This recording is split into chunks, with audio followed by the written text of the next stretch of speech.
এতদিন ধরে ভাবছিলাম আজকে আমি একটি বাইক কিনবো। তো বাইকের শোরুমে চলে যাচ্ছিলাম এবং কি বাইকের শোরুমে আসার পরে 19টির মতো বাইক দেখলাম। একটা বাইকও কেন পছন্দ হচ্ছে না, তার মধ্যে রেখে দিয়েছি একটি সাইকেল। তো এর মধ্যে আমার চোখটা পড়লো শেষ পর্যন্ত রেঞ্জ রোভারের উপরে। মোবাইলে তো এতদিন দেখেছি, এবার তো বাস্তবেই চালাবো। তো বাইকটির উপরে বসে পড়লাম এবং কি পেমেন্ট অপশান নাম্বার 3-এ চলে গেলাম। পেমেন্ট অপশান নাম্বার 3কে দেখে আমার একদমই ভালো লাগতেছিল না। তারপর ওখানে যেয়ে আমি পেমেন্ট করে দিলাম। পেমেন্ট করার পরে আমার সরাসরি বাইকটিকে নিয়ে গেলাম।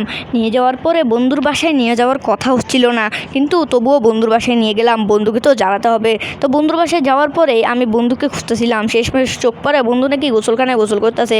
তারপরে বন্ধুর বাইকটির উপরে চোখ পড়ার সাথে সাথে বন্ধুর বাইকটিকে না বলে চুরি করে নিয়ে গেলাম চা বাগানে ঘুরতেছিলাম। এমন সময় আমার একটি শত্রু আসে আমার বাইকটিকে উড়িয়ে দেওয়ার জন্য। তো তাড়াতাড়ি সে একটি গুলি নিয়ে আমার বাইকটিকে উড়িয়ে দেয়। আমি বাইকটির কাছে আসলাম, দেখলাম যে আমার বাইকটি নেই।